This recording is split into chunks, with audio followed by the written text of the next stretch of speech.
Olá, irmãos, a paz de Cristo para todos. A mensagem de hoje, na verdade, ela é um acréscimo para aqueles que já estão me acompanhando em alguns vídeos que eu tenho postado sobre Judá e Efraim, que é a respeito da restauração do reino de Deus, a respeito das 12 tribos de Israel, sendo a igreja de Deus edificada não somente de judeus, como também de gentios. E como muitas pessoas têm me perguntado, tem gerado dúvida nesse assunto, porque existem outras pessoas que pregam sobre isso, são os judeus messiânicos, a maioria deles, e que usam essa doutrina de Judá e Efraim, que é a doutrina que Paulo pregava. Se você faz uma busca nas epístolas do apóstolo Paulo, buscando os contextos dos textos que ele cita nas suas cartas, a maioria das vezes que ele está falando de um mistério, ele está falando sobre Efraim e sobre Judá também, é claro. E ele coloca isso sendo a igreja. E aí alguns judeus messiânicos usam disso para dizer que então todos os gentios descendem de Efraim. Bom, até aí tudo bem, porque Deus é poderoso para cumprir essa promessa.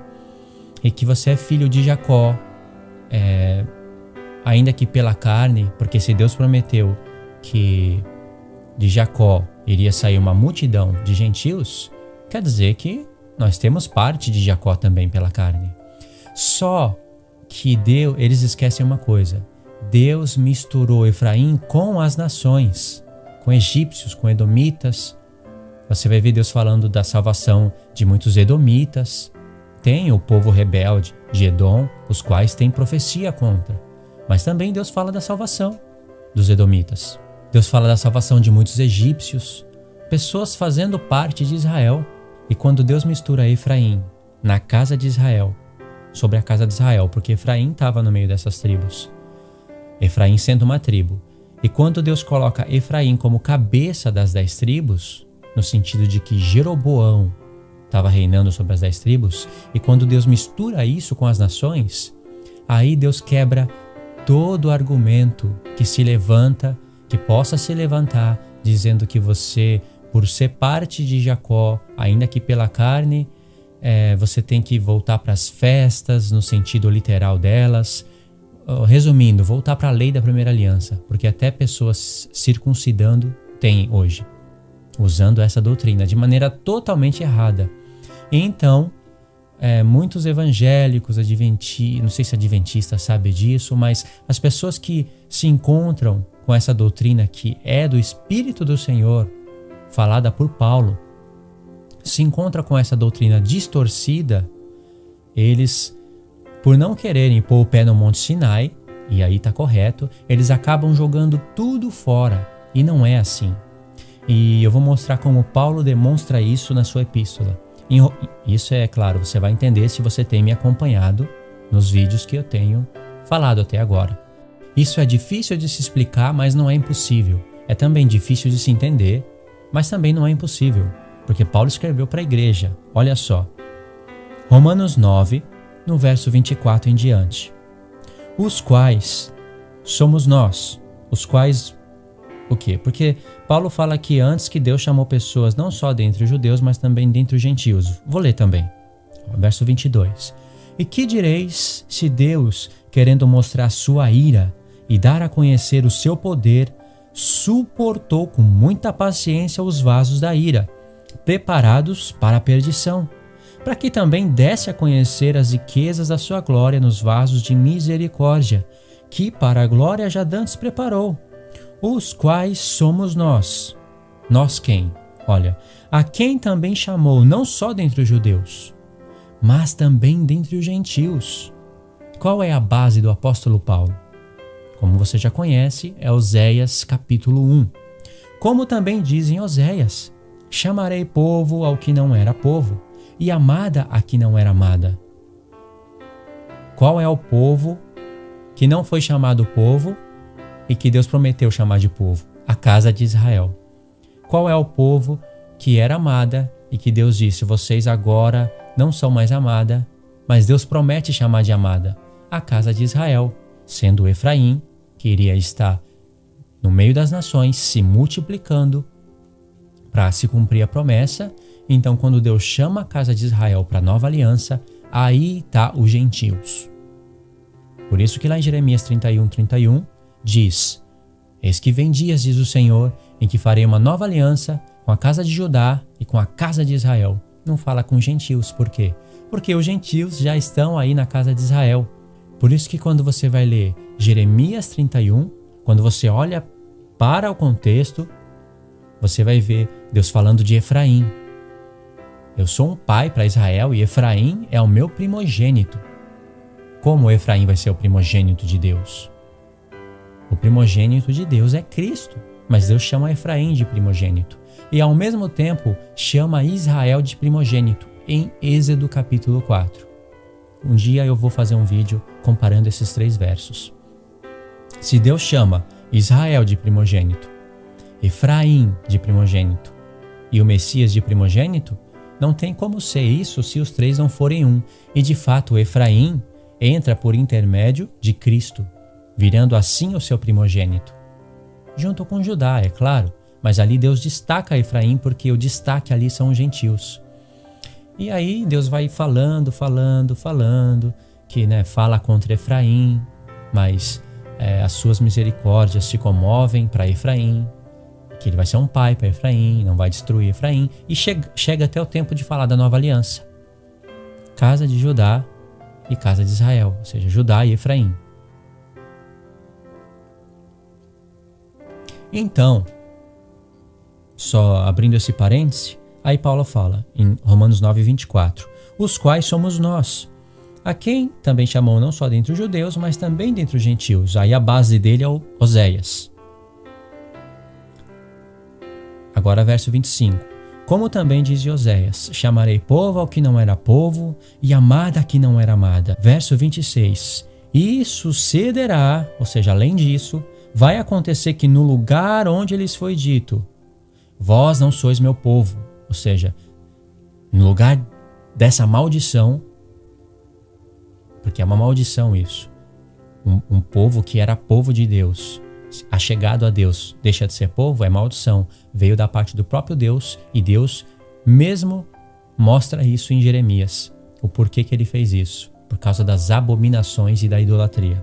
E acontecerá que no lugar onde lhes foi dito, vós não sois meu povo, aí vem a bênção, aí serão chamados filhos do Deus vivo, entre os gentios. Verso 27. Após Paulo ter dito isso, olha o que ele diz. Também Isaías clamava acerca de Israel. Ainda, presta atenção, ainda que o número dos filhos de Israel seja como a areia do mar, o remanescente é que será salvo. Esse remanescente já são os da fé, não importando se é da carne, se é do sangue, se tá com quipá na cabeça, com a menorá atrás, se está fazendo parte da congregação israelita, Ephraim Church, não importa isso. O que importa é você entender o papel que Deus desenvolveu para a salvação dos gentios através de Judá e Efraim. Isso importa. O resto não. E a base está nisso. Agora, por que Paulo, logo após ter falado de Oséias, chama Isaías junto? Porque Paulo fez uma soma, por isso que é importante as palavras dos profetas. Paulo fez uma soma de Oséias com Isaías. Qual seria a ligação? Vamos voltar em Oséias 1. Você vai entender plenamente o porquê que Paulo fez isso. Oséias 1, a partir do verso 9. E ele disse, põe-lhe o nome de Lo-Ami. Ele é o Espírito do Senhor, dizendo para Oséias que iria ter o seu terceiro filho. Põe-lhe o nome de Lo-Ami, porque vós não sois meu povo, nem eu sou o vosso Deus, falando para a casa de Israel. Vós não sois meu povo, nem eu vosso Deus. Agora aqui vem a promessa de Deus, a qual Jesus, a promessa de quebrar essa maldição, a qual iria se cumprir no Monte das Oliveiras. Ali está a quebra da maldição e Jesus chamando de filho de Deus e povo de Deus os gentios que estavam lá ouvindo ele. Porque se você faz a soma do evangelho de Mateus e de Lucas, você vai ver um ângulo mais amplo do que significa o Sermão do Monte das Oliveiras, tendo em vista essas coisas também. Aí diz o verso 10: Todavia, o número dos filhos de Israel será como a areia do mar, que não se pode medir e nem contar, porque Deus prometeu para Abraão e para Jacó isso. Os seus descendentes serão como a areia que está na praia do mar. Na verdade, a sua descendência, no singular, fala a respeito de Cristo também, né, e das tribos. Vai se tornar. Então, mas Deus rejeitou aqui a casa de Israel. Rejeitou, mas todavia a promessa vai se cumprir. Efraim está no meio das nações, se multiplicando até virar a plenitude dos gentios. Vai virar. Aí diz: E acontecerá que no lugar onde se lhes dizia, Romanos 9, vós não sois meu povo, se lhes dirá, vós sois filhos do Deus vivo. Aqui entrou os gentios. Paulo mesmo aplicou isso para os gentios por causa das profecias. Paulo sabia o que significava Efraim e Judá. Verso 11: E os filhos de Judá e os filhos de Israel juntos se congregarão, restauração do reino, e constituirão sobre si uma única cabeça, Cristo, o cabeça da igreja, que é Judá e Efraim. E subirão da terra, porque grande é o dia que Deus semeia. Isso eu explico em outro vídeo. Agora, imagine Paulo lendo isso e pensando: bom, os filhos de Israel, sim, vai se tornar como a areia que está na praia do mar. Deus prometeu isso para Jacó. Em Gênesis 35, o Espírito Santo falou para Jacó que dele, da carne dele, iria sair multidão de nações. Isso se cumpre através da bênção de José, porque o primeiro filho a ser abençoado foi José, em Gênesis 48. E abençoou a José e disse. Aí Efraim acaba virando a plenitude das nações, o frutífero. Efraim é frutífero, acaba virando a plenitude dos gentios. E através de Efraim se cumpre a promessa de que a semente de Jacó e de Abraão iria se tornar como o pó da terra, e deles, de Jacó, iria sair uma multidão de povos, e Abraão iria ser posto por pai de multidão de nações, dessas nações. Mas aí, já que a semente de Abraão vai virar como o pó da terra, será que é todo esse pó da terra que vai ser salvo pelo fato de ser semente de Jacó? Ou seja, pelo fato de vir de Efraim? Por ser filho de Abraão, segundo a carne? Será? Paulo, em Romanos 9, explica isso. Agora a gente volta em Romanos 9, verso 25, aplicando para os gentios. Como também diz em Oséias: chamarei povo ao que não era povo, e amada a que não era amada. E sucederá que no lugar que lhes foi dito, vós não sois meu povo, aí serão chamados filhos do Deus vivo. Paulo está dizendo, resumindo, vocês viram o que está escrito em Oséias, lá a respeito de Judá e Efraim? Se cumpriu com os gentios. Deus já tinha designado a salvação dos gentios através do papel desenvolvido por Judá e Efraim, das promessas feitas aos pais. Está vendo? Se cumpriu. Mas o profeta Isaías também dizia. Também Isaías clamava acerca de Israel. Ainda que o número dos filhos de Israel seja como a areia do mar. Ou seja, Paulo não duvidava, porque ele aplicou isso daqui. Ainda que seja, vai se cumprir, Deus prometeu. Nós vamos vir de Efraim, sim. Vamos ser filhos de Jacó, segundo a carne. Mas ainda que isso aconteça, o remanescente aqui será salvo. Sabe o que Paulo está dizendo? Ainda, como diz Romanos 9, 27. Ainda que os filhos de Israel sejam como a areia do mar, ou seja, Paulo não duvidou. Vai se cumprir. Muitos dos gentios vieram de Israel. Um exemplo disso é a samaritana, aquele texto famosíssimo em João 4, Jesus com a mulher samaritana. Aquela mulher estava em Samaria, por isso que é chamado de samaritana. E a capital de Efraim é Samaria. Se você encontra isso, acho que em Isaías 7. Então ali, os samaritanos são considerados como o quê? Como gentios. Pode ver, buscar isso daí nos evangelhos. Não tem quando aqueles 10 leprosos foram curados por Jesus e só um voltou? Ele era samaritano. E Jesus fala, ninguém voltou, a não ser esse estrangeiro, porque todos foram curados, só aquele samaritano voltou. E Jesus fala, ninguém voltou, senão esse estrangeiro, esse gentil. Vê? Então ali estavam gentios. Jesus foi falar com aquela mulher samaritana. E ela fala, nossos pais adoravam nesse monte, mas vós, os judeus, dizeis que é em Jerusalém. Mas você vê que ela fala, nossos pais, nosso pai Jacó edificou essa fonte aqui, a qual Jesus estava ali com ela, a fonte que ela ia tirar água. E Jesus promete a água da vida para ela, o Espírito do Senhor. Vê, esses gentios vieram de Jacó. Mas não é só porque eles vieram de Jacó, ou de Efraim, no caso, não tem problema, pode ser assim também, que eles vão ser salvos por causa disso. Eles vão ser salvos pela fé. E bom, aí você pode dizer, já que é pela fé, que sentido faz saber se nós viemos de Efraim ou não, sobre a divisão do reino, sobre tudo que você tem mostrado? Bom, essa pergunta você poderia direcioná-la direto para o apóstolo Paulo, se ele estivesse vivo. Mas eu posso responder essa pergunta, porque se Paulo, inspirado pelo Espírito Santo, mostrou isso pra gente, é porque é muito importante. Primeira importância de se saber isso. Hoje essa doutrina, ela é ensinada pelos judeus messiânicos de maneira toda distorcida.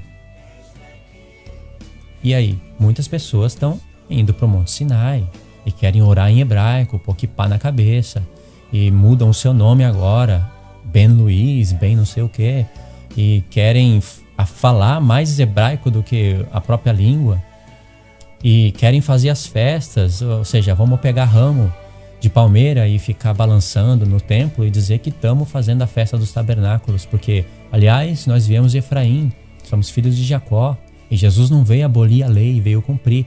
Aí você já vê o tanto de coisa que pode se encaixar aí, e as pessoas vão crer nisso.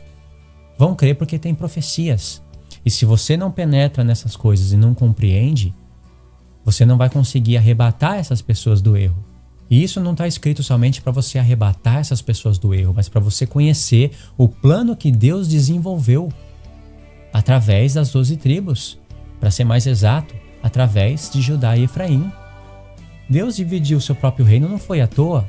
Deu 2 tribos para Roboão, um judeu, não foi à toa. Deu 10 tribos para Jeroboão, um efraimita, não foi por acaso. Teve muito sentido profético. E aí você já consegue entender que não existe igreja uma coisa, judeus outra coisa. Israel são os judeus, as 12 tribos, e igreja são os gentios, e que a igreja é a esposa, Israel não sei o que é. Se não se converter à igreja, não vai ser a igreja. Olha a confusão que o povo de Deus faz nisso. Sendo que Tiago escreve a sua carta para a igreja, chamando ela de 12 tribos de Israel. Paulo chama a igreja de 12 tribos de Israel. Eu tenho vídeo falando disso, com mais detalhe, não vou falar tudo nesse vídeo. O link vai estar aí no final. Assista também esse vídeo. Se você já assistiu, agora você já está entendendo o que eu estou querendo dizer. Quantas doutrinas de homens vão cair por terra, entendendo essas coisas, e você vai poder, recebendo luz, entendendo as palavras dos profetas. Você só não vai ler aquela coisa enjoativa, aquela que está falando aqui, eu prefiro o Novo Testamento. Você vai entender as palavras dos profetas. Não esqueça que o Novo Testamento foi constituído pelas palavras dos profetas. Como é que você vai entender as afirmações de Paulo? Algumas você pode até entender sem ir para a lei, para os profetas, mas como é que você vai entender as maiores afirmações de Paulo, de Pedro, de Tiago, se você não está com a mente exercitada nas palavras dos profetas? Então é importante, sim, conhecer essas coisas e desfazer o erro que esses judeus messiânicos estão introduzindo no povo de Deus. Então eu vou finalizar esse vídeo aqui. Espero que tenha esclarecido. Deus te abençoe.